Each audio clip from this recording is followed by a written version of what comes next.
Have you ever met someone through a fandom? An acquaintance, a friend, boyfriend, husband or wife? The beauty of fandom is that it inexplicably draws us together and creates an environment where we can bond over shared interests. Or, wait, hang on. Fandom promotes problematic echo chambers, creating mindless zombies spewing prejudice and toxicity? Well, you get the point. It all depends on your perspective. But keeping this in mind, my research turns to our fandom studies and public spheres topics and begs the question: is it healthy to form relationships within fandoms?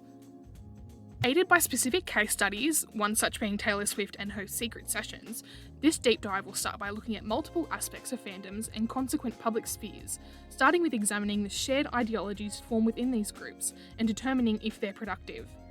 I will then dissect fan-to-fan, fan-to-celebrity, and celebrity-to-fan relationships to understand whether there are any problematic dynamics in these relationships and how it may affect a person's well-being. Lastly, I will link it all back together by studying how fandoms are viewed within our society and ultimately deciding if it is healthy to form relationships within fandoms.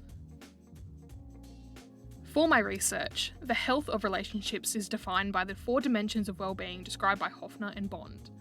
These dimensions are physical and mental health, social connection, coping, and self-realization. I will also rely heavily on Henry Jenkins' textual poachers to provide valuable insight into fan practices and behaviours. This is furthered by Dan, Wang and Chen's observations into Chinese fandom, which thoroughly examines the perceptions of fandoms from the perspective of the Chinese government. Ultimately, my goal for this topic is to challenge perceptions of relationships within fandoms and to invite people to question their personal beliefs, especially in and around social media.